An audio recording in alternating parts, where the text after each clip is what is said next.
경남에 처음으로 강력 범죄 피해자들이 겪는 트라우마를 전문적으로 치료하는 곳이 생겼습니다.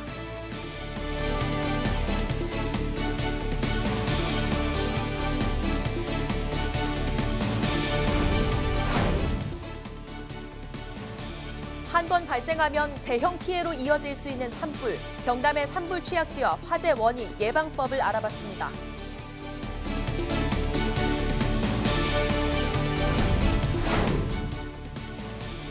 경남도 선거관리위원회가 한 주민이 제기한 거창구치소 주민투표 무효 소청을 기각했습니다.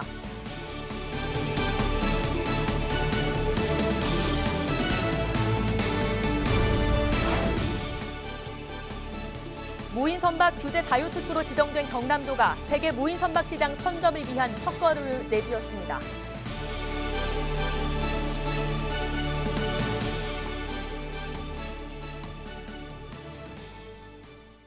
시청자 여러분 안녕하십니까? 헬로티비 뉴스 경남입니다. 진주 안인득 방화살인 사건은 일어난 지 반년이 훌쩍 넘었지만 피해 유족들과 이를 목격한 주민들에게 씻을 수 없는 상처를 남겼습니다. 이러한 강력 범죄 피해자들이 겪는 외상 후 스트레스 장애, 즉 트라우마를 전문적으로 치료할 수 있는 곳이 경남에 처음으로 생겼습니다. 송국혜 기자입니다. 22명의 사상자를 낸 진주 안인득 방화 살인 사건. 지난달 1심에서 사형 선고를 받은 안인득은 항소했습니다. 재판 내내 오히려 자신이 불이익을 받아왔다고 주장했습니다. 이런 안인득의 반성 없는 모습은 재판 과정을 지켜보던 유가족들에게 또 한 번의 큰 절망을 안겼습니다. 지금까지 살인 등 5대 강력 범죄로 씻을 수 없는 상처를 받은 피해자들이 전문적인 심리 치료를 받은 곳이 경남에는 없었습니다. 우리 사회에서 여러 사회적 범죄가 일어나고 있지만 이에 대한 책임에 대해서 지금까지 좀 소원한 바가 있습니다. 주변에 도움을 못 받거나. 19일 법무부 산하기관인 스마일센터가 창원에 문을 열었습니다. 트라우마 심리치료사 9명이 강력 범죄 피해자들의 정신적 고통을 치료하는 곳입니다. 지금까지 경남 59곳 범죄 피해자 지원센터가 피해자들에게 법률이나 경제적 지원을 해왔다면 스마일센터는 심리치료가 전문입니다. 법무부의 범죄 피해자 보호 기금에서 예산이 전액 지원돼 치료 비용도 들지 않습니다. 본인들의 트라우마를 치료하는 것뿐만 아니고 본인들의 주거에 더 이상 주거할 수 없을 경우에는 이곳에서 편안하게 안전하게 머물면서 경남을 제외한 13곳의 전국 스마일센터를 찾은 피해자들은 해마다 늘어 지난해에는 2,900여 명이 센터의 도움을 받았습니다. 헬로티비 뉴스 송국혜입니다.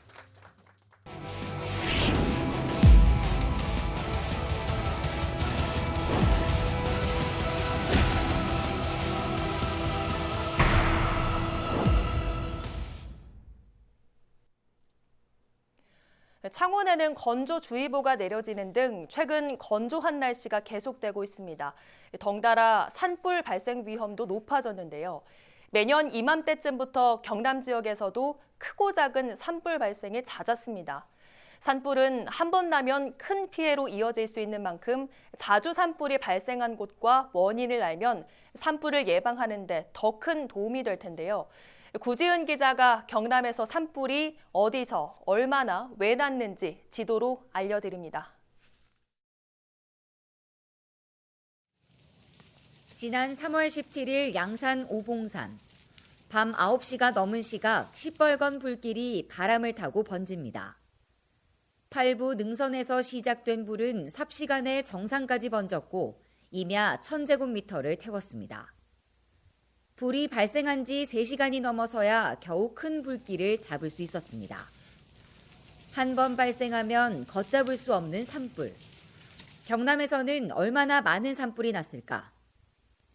지난 10년간 경남에서 발생한 산불 중 0.5헥타르 이상 피해가 난 산불은 모두 68건.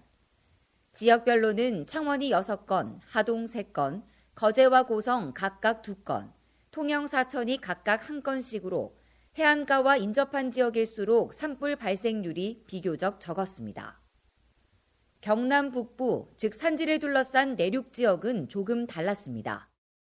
거창이 8건으로 가장 많았고 합천과 김해가 각각 7건, 창녕, 산청, 양산 지역이 각각 6건으로 그 뒤를 이었습니다. 이번엔 지난 10년간 발생한 산불을 계절별로 분석해봤습니다.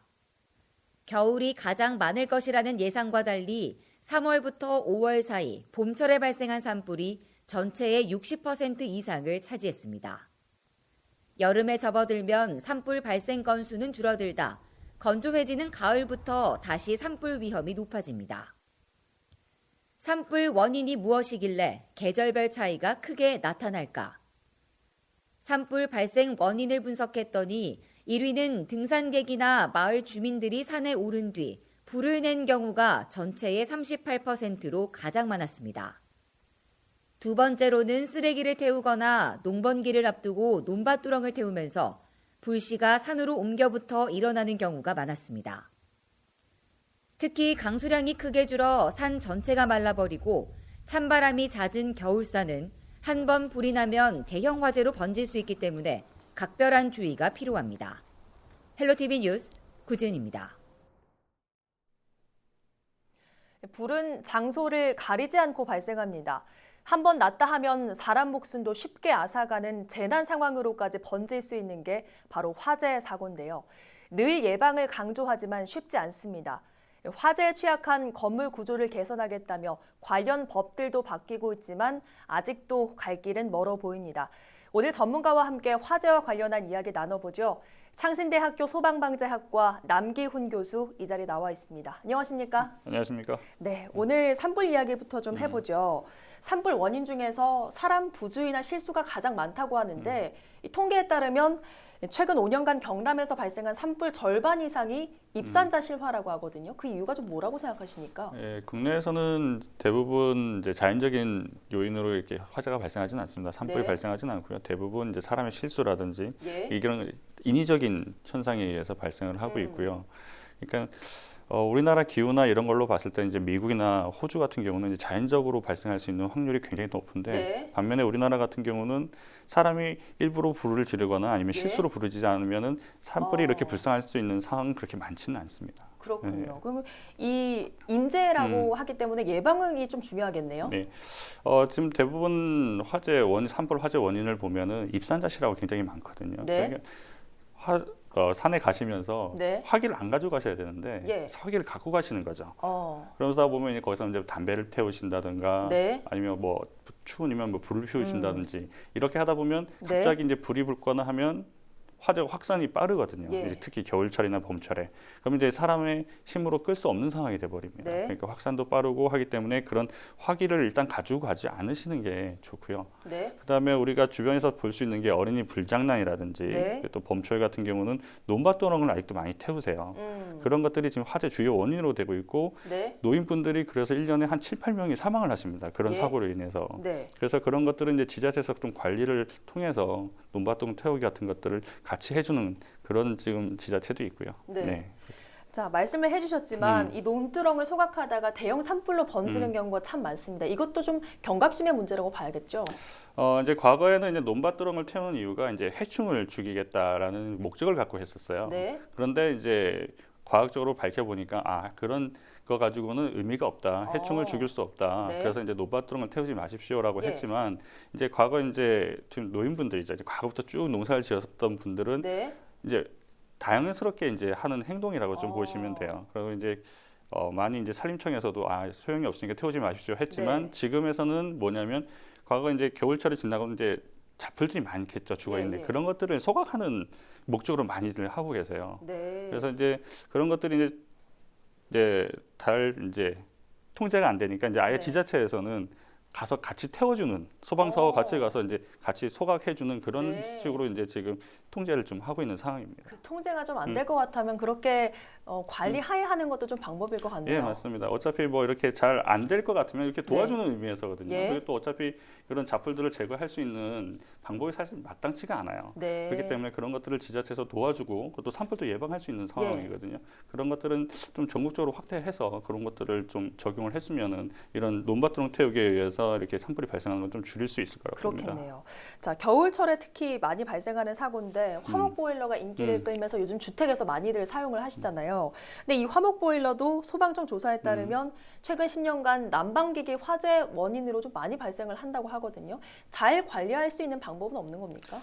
이제 화목 보일러라는 게 이제 화목 보일러가 있고요, 화목 난로가 있습니다. 이게 네. 구분이 되어 있고요. 예. 화목 보일러는 이제 우리가 난방 주요 이제 우리가 그냥 가스나 기름 보일러 같은 그런 역할을 해주는 게 있고, 화목 난로라고 해서 이제 그냥 난방으로 해서 단위 연통만 설치해서 하는 경우도 있습니다. 네. 그런데 이제 그 안에 나무를 떼다 보니까 예. 나무에서 나오는 이제 송진이라든가 부산물 그런 것들이 이제 연통에 쌓이는 거죠. 예. 쌓이다 보면 그것들 주기적으로 청소를 해준다든지 네. 아니면 그런 것들을 교체를 해줘야 되는데 그런 행사가 이루어지다 않다 보니까 결국 이제 뜨거운 열기가 밖으로 빠져나가야 되는데 그게 네. 나가지가 못하면서 결국 안에 쌓이면서 연통 그 부분에 대해서 이제 열이 계속 쌓이다 보니까 주변에 또 주택들은 또 요새 나무집을 많이 짓잖아요. 네. 그러니까 화재에 취약할 수밖에 없죠. 아, 그렇군요. 청소나 교체가 가장 중요한데 이거는 주기를 어느 정도로 좀 해야 될까요? 이건 이제 많이 떼면 뗄수록 빨리 이제 확인을 할 수가 있거든요. 네. 네, 그런 것들은 주기적으로 관리를 해주시고요. 예. 그리고 우리나라 기준에 보면은 연통에 간격이 있습니다. 연통이 예. 이제 벽면과 몇 센치 이상 떨어져야 된다는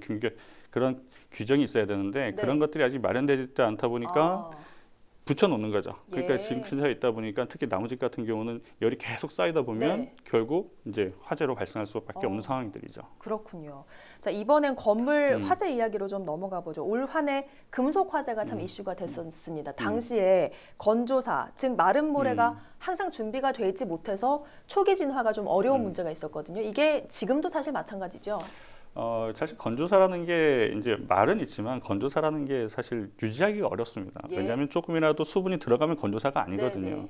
금속 화재에 조금이라도 수분이 들어가면 화재 폭발 현상까지 일어납니다. 예. 그렇기 때문에 실제 현장에 가서 마른 모래가 있다 하더라도 대형 이제 확산될 때는 사용하기가 어렵죠. 예. 왜냐하면 또 많은 양을 뿌려야 되는데 사람이 들어가기 어렵습니다. 네. 보통 그 최고 온도점이 2000도 이상 올라가거든요. 네. 그러면 소방관들이 입고 있는 그 방화복 같은 경우도 견디지 못합니다. 예. 그렇기 때문에 사실은 초기에 발생을 안 하게 하는 게 제일 좋은 게 사실 금속 화재고요. 네. 해외에서는 이런 관련 소화약제들이 개발돼서 지금 보급이 되고 있는데 우리나라는 아직 이런 관련 규정이 없다 보니까 소화약제도 없고 사실 대응 방법도 없습니다. 예. 그리고 사실 금속 화재 때 모래를 뿌리더라도 문제가 뭐냐면 안에서 내부에서 타고 있어요. 네. 그러니까 속도만 늦춰질 뿐이지 안에서는 타고 있단 말이죠. 그러면 네. 오히려 더 장기간 타버리기 때문에 어. 그런 가스라든가 냄새 때문에 민원도 사실 많이 발생을 하고 있습니다. 아, 그렇군요. 자, 화재에 취약한 건 건물 구조도 마찬가지인데 불이 나면 필로티 구조가 원인이다. 이런 얘기가 계속 나오고 있습니다. 자, 근본적으로 해결할 수가 없는 겁니까? 해결할 수 있는 방법 많이 있습니다. 사실은.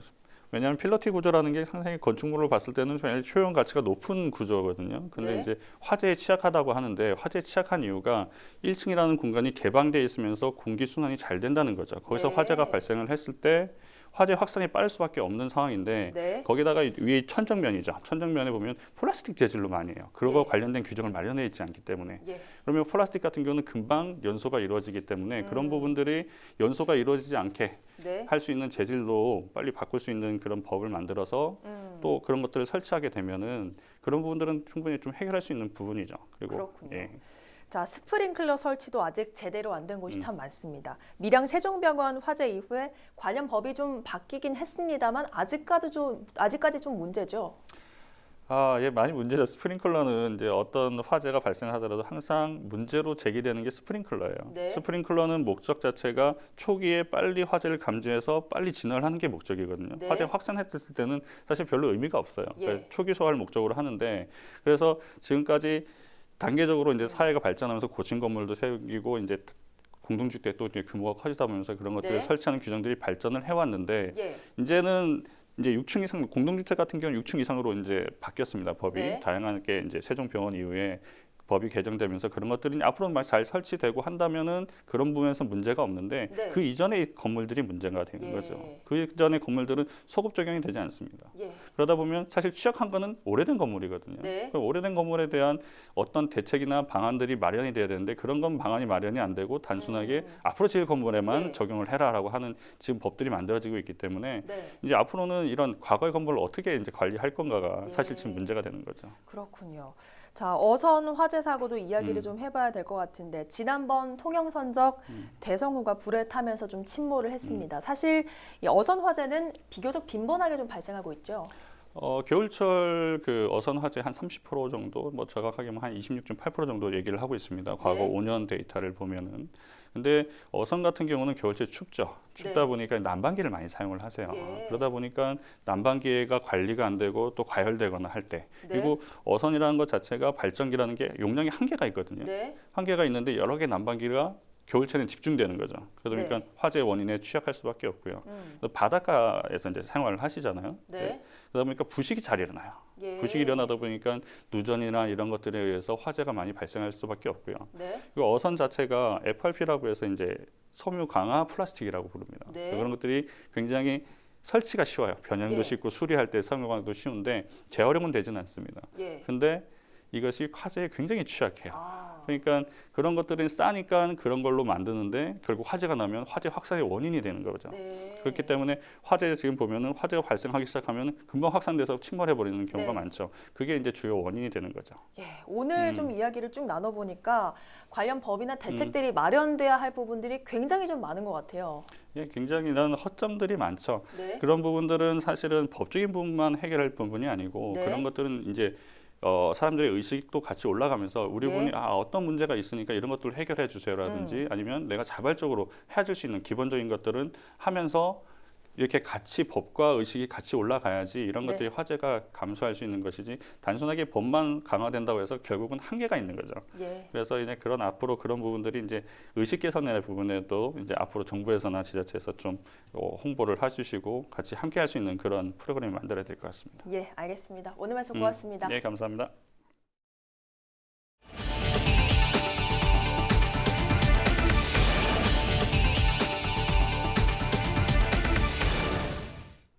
경남도 선거관리위원회는 거창구치소 이전을 주장하며 지난 10월 한 주민이 제출한 거창구치소 주민투표 무효 소청을 기각했다고 밝혔습니다. 도 선관위는 결정문에서 소청인이 주장하는 투표 과정상 위법 행위가 있었음을 인정할 객관적 증거가 부족하다고 설명했습니다. 이어 위법 행위가 있었다 하더라도 투표 결과, 현재 장소 추진이 거창대 이전 찬성보다 득표수가 월등히 많았다며 이를 두고 주민투표 결과에 영향을 미쳤다고 보기에는 어렵다고 덧붙였습니다. 경남도가 세계 무인 선박 시장을 선점하기 위한 첫걸음을 내디뎠습니다. 경남도는 19일 마산 가포신항에서 해양경찰청, 선박 관련 업체 등과 무인 선박 세계 시장 선점을 위한 업무 협약을 맺고 해상 시연 행사도 열었습니다. 이날 행사는 지난달 경남도가 중기부로부터 무인 선박 규제 자유 특구로 지정되면서 내년 1월 특구 사업 시행을 앞두고 무인 선박의 공급과 수요 기관 간의 협력 모델을 발굴하기 위해 추진됐습니다. 조선업 특별고용 지원업종 지정기간이 내년 6월까지 6개월 연장됐습니다. 고용노동부는 19일 고용정책심의회를 열어 조선업 시장이 여전히 불확실하고 조선업 회복을 위한 지원이 필요하다며 지정기간을 연장했다고 밝혔습니다.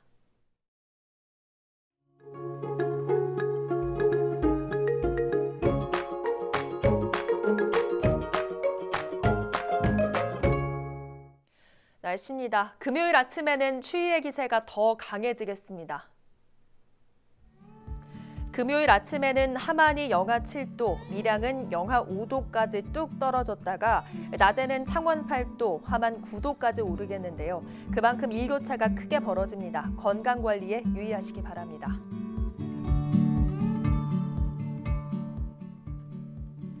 이번 추위는 토요일까지 이어지다가 일요일부터 차츰 풀리겠습니다. 다음 주에는 대체로 온화한 날씨가 이어지겠습니다.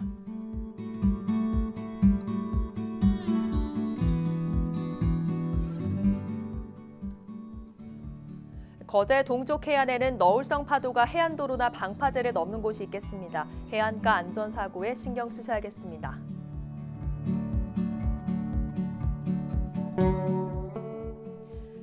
창원에는 건조주의보가 내려졌습니다. 당분간 비 소식이 없는 만큼 다른 지역도 차차 건조해질 텐데요. 산불 및 각종 화재 예방에 각별히 유의하시기 바랍니다. 오늘 뉴스는 유튜브 채널 CJ 헬로 경남 방송에서 다시 보실 수 있습니다. 뉴스를 마칩니다. 고맙습니다.